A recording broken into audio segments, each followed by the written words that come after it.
Rajesh ji, waste Bengal. Radhe Radhe महाराज जी।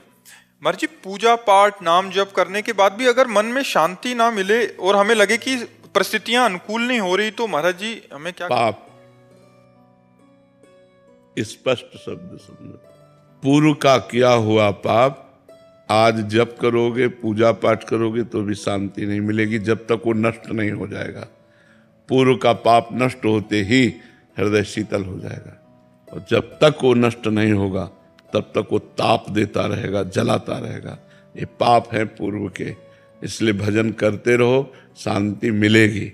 आज नहीं तो कल मिलेगी, वो पाप नष्ट होंगे। भजन छोड़ दोगे तब तो बहुत काल तक चलना पड़ेगा। दवाई चल रही है तो विश्वास है रोग का नाश हो जाएगा, दवाई छोड़ दिया तो रोग तो तांडव मचा देगा। तो भव रोग की दवा, पाप को नष्ट करने का उपाय भगवान का नाम जप है। नाम जप चल रहा है, हृदय जल रहा है, अशांति है, पर परिणाम में शांति मिलेगी, मंगल होगा। अगर नाम जप ही छूट गया तो फिर दवा छूट जाने पर रोग तो प्रबल हो ही जाएगा। तो इसलिए ये पाप का फल है, वो हमारे हृदय को जलाएंगे, उसी जलन से पाप नष्ट होंगे। इसलिए खूब नाम जप करते रहना चाहिए, और अवश्य भोगना पड़ता है, चाहे संत हो चाहे गृहस्थ हो। अगर पाप बन गया है तो बेइज्जती, अपमान, तिरस्कार, रोग, ये सब मिलता है। वो जलन होगी, वो नाना प्रकार की प्रतिकूलताएं आएंगी, उसी से तो हमारा पाप नष्ट होगा। दुख में पाप नष्ट होता है ना, जब हम अशांत होते हैं, दुखी होते हैं, तो पाप का दंड जो हमें भोगने को मिल रहा है वो हो जाता है। इसलिए नाम जप करो, खूब नाम जप करो, जरूर शांति मिलेगी। मोहन राज अवस्थी जी, नेपाल से। राधे राधे महाराज जी। महाराज जी, क्या मन में विकार आने पर और गलत आचरण होने पर भजन और पुण्य दोनों नष्ट हो जाते हैं? भजन नष्ट तो नहीं होता, रोक दिया जाता है। भजन कभी नष्ट नहीं होता। जैसे हमने 100 बार राधा राधा कहा और हमसे कोई पाप बन गया तो अब हमारे हृदय में भजन नहीं होगा, लेकिन वो 100 बार राधा नाम भागवतिक बैंक में जमा हो गया, उसका तुम्हें फल अलग मिलेगा, और जो पाप किया उसका फल अलग मिलेगा। पर पाप करने के कारण भजन में रुचि नहीं होगी, भजन की इच्छा नहीं होगी, और शांति भंग हो जाएगी, हृदय जलेगा, ऐसा होता है। भजन तो नष्ट नहीं होता। भजन एक अलग डिपार्टमेंट है और पाप एक अलग डिपार्टमेंट है। पाप का दंड अलग भोगना पड़ता है, भजन का आनंद अलग प्राप्त होता है।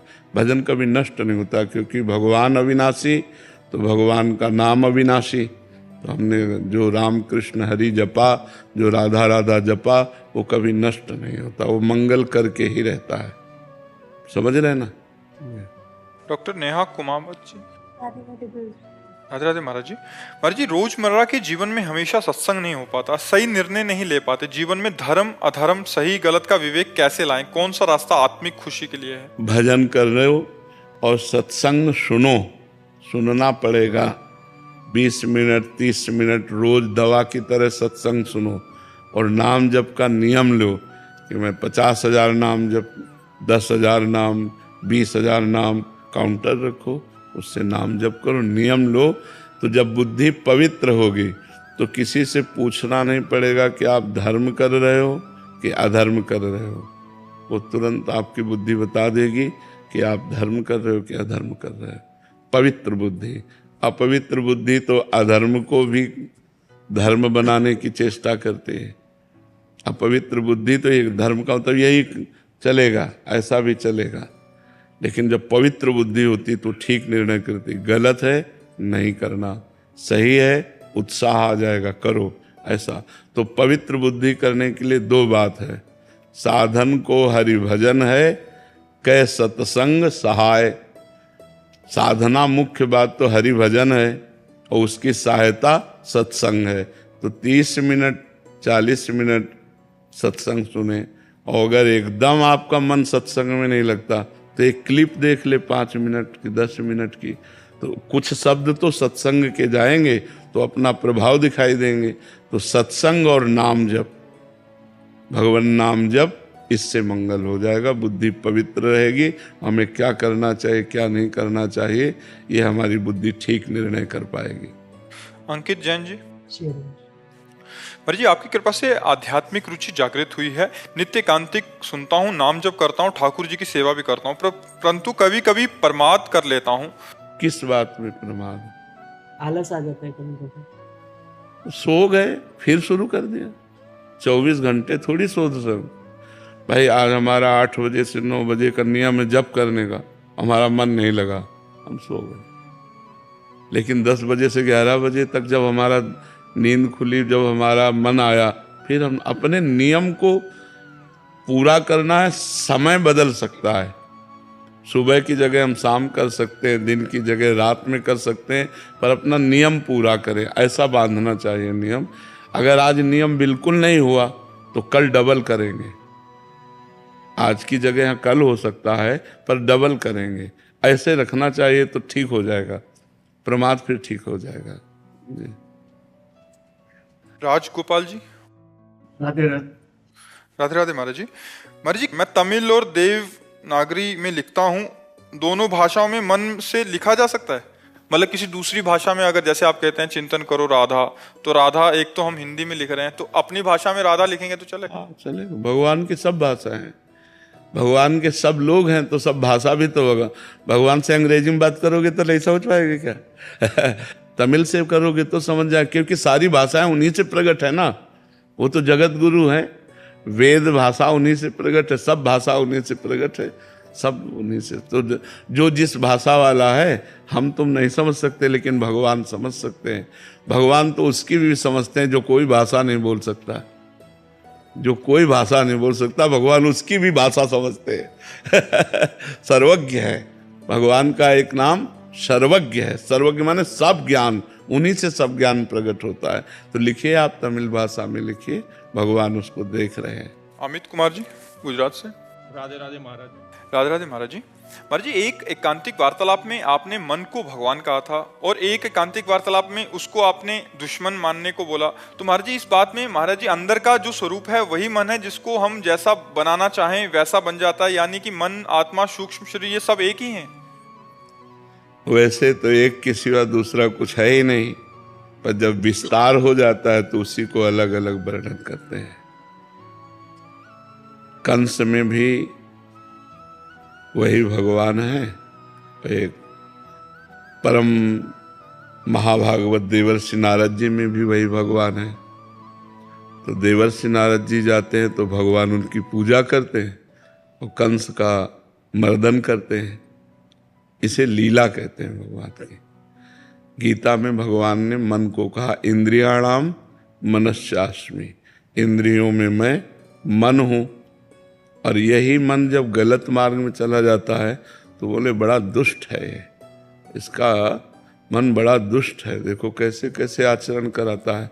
तो सही पूछो तो जो सत्ता है वो अच्छे में भी है और बुरे में भी है। लेकिन जब अच्छाई की तरफ हम बढ़ते हैं तो हमें सुख और शांति मिलती है, और जब बुराई की तरफ बढ़ते हैं तो दुख और अशांति मिलती है।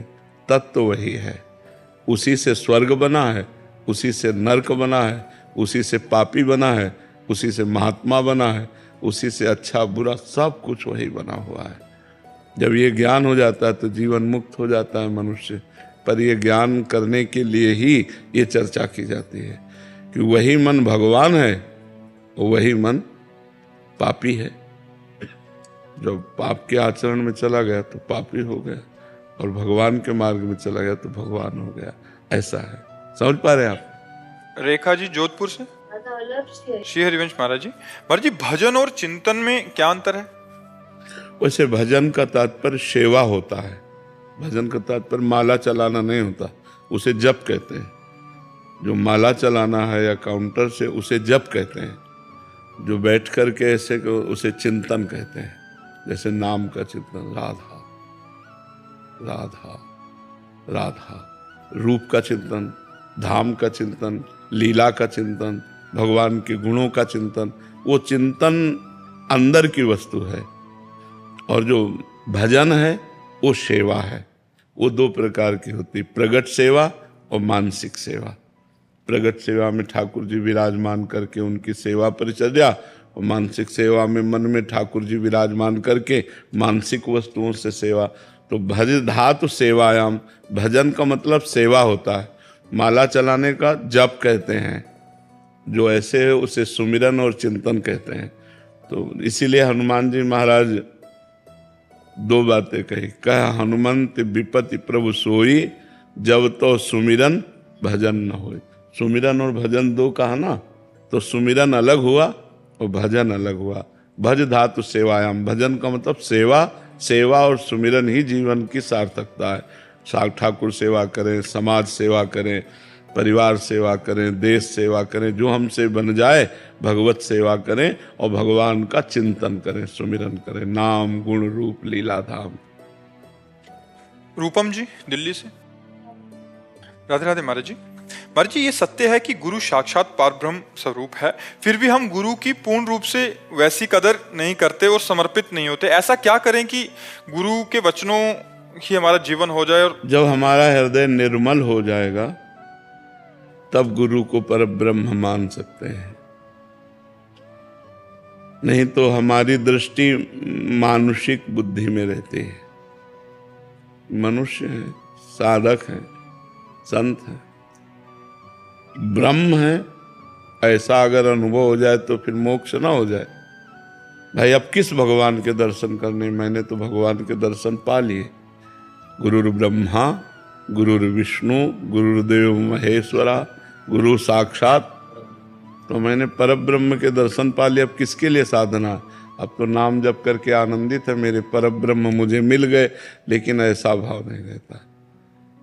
गुरु को एक गाइड मान करके उनके द्वारा दिए हुए साधन से फिर परब्रह्म की प्राप्ति रहता है ना। पहले सबके दिमाग में रहता है गुरु एक रास्ता बताने वाला है, और जो रास्ता चल करके प्राप्त किया जाता है वो परब्रह्म होता है। लेकिन ये पता नहीं कि जो चल कर प्राप्त होता है वही गुरु रूप में रास्ता बता सकता है, दूसरा कोई नहीं बता सकता। वही परब्रह्म ही गुरु रूप में आया है। बन्नो गुरुपद कंज कृपा सिंधु नर रूप हरि, महामोह तम पुंज जासु बचन रवि कर निकर। जिनके वचन सूर्य की तरह प्रकाश फैला कर हम माया का नाश करके ब्रह्म का साक्षात्कार कराते हैं, वो गुरुदेव भगवान है। साक्षात हरि ही गुरुदेव रूप में आके। पर ये भावना बहुत ऊंची है। गुरु को अगर हम संत ही मान लें अच्छा तो बड़ी बात है, नहीं हमारी दृष्टि मनुष्य दृष्टि रहती है, नहीं रहती। ईमानदारी से पूछो तो मनुष्य दृष्टि रहती है। जैसे सब मनुष्यों में तो थोड़ा श्रेष्ठ है, पर मनुष्य बुद्धि रहती। गुरु में मनुष्य बुद्धि हट जाए और भगवत बुद्धि हो जाए, तब जाने कि अब हमारी साधना ठीक हो रही है। तो इसके लिए खूब नाम जप करे, शास्त्रों का स्वाध्याय करे, पवित्र आचरण करे। तो जब हृदय पवित्र होगा तो गुरु साक्षात परब्रह्म ये अनुभव आएगा। नहीं तो ऐसे मनुष्य ही दिखाई देंगे, परब्रह्म का अनुभव होना मुश्किल है जी। तनिष्क जी मध्य। राधे गुरु जी। श्री हरिवंश महाराज जी। गुरु जी, मेरा प्रश्न है कि क्या संसार में जहां भी हमें सुख या दुख दिखाई देता है, क्या ये केवल हमारे मन की उपस्थित संस्कारों के कारण ही दिखाई दे रहा है? क्या वास्तव में संसार में या कोई अस्तित्व नहीं है, संसार का अस्तित्व ही नहीं है? हाँ, नहीं, संसार का अस्तित्व ही नहीं है। जैसे स्वप्न का कोई अस्तित्व होता है क्या? पर ये कब पता चला? जगने पर। सोने वाले पुरुष को थोड़ी समझ में आएगा कि मैं स्वप्न देख रहा हूं। उसको तो यथावत सत्य लगेगा। जो जगा हुआ पुरुष है उसे लगेगा स्वप्न झूठा है। तो देखो भगवान शंकर कह रहे हैं, उमा कहूं मैं अनुभव अपना, सत हरि भजन जगत सब सपना कहा के लेगा। तो अभी हम स्वप्न देख रहे हैं। जब जगे हुए पुरुष होंगे तो सर्वम खलमिदम ब्रह्म, सब जगह परमात्मा का दर्शन होगा। अभी हमें स्त्री पुरुष जड़ चैतन्य पापी पुण्यात्मा का दर्शन होता है, तो अभी हम स्वप्न देख रहे हैं।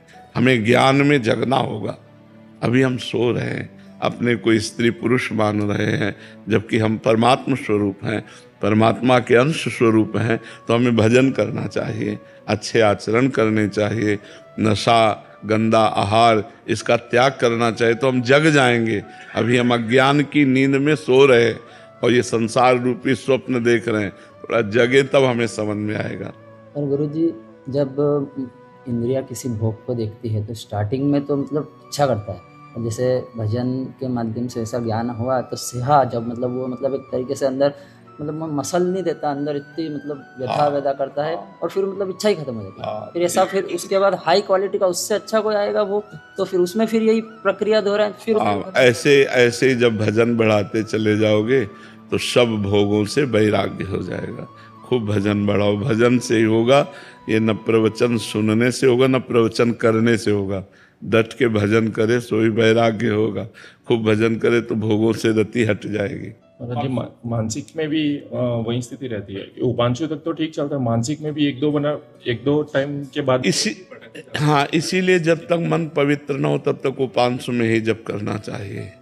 जी नाम जी है जपि जागे जोगी, नाम जी माने जिभ्या से, तो उपांशु जिभ्या तो ठीक चल, पर उसमें आपने जो नाम का बताया ना कि वो नाम देखो आप, उससे बहुत सारा प्रॉब्लम ऐसे ही सॉल्व हो गया। वो अभी तक बहुत प्रॉब्लम हो रहा था, पर जैसे ही आपका सुना वो वाला, उससे महाराज जी बहुत मतलब। और जब ये मानसिक में पहुंच जाएगा तो सिद्ध पुरुष हो गए। फिर क्या, जब मन में निरंतर भगवान का सुमिरन चल रहा तो आनंद की फिर लहर जो आएगी उसी में डूब जाएगा साधक।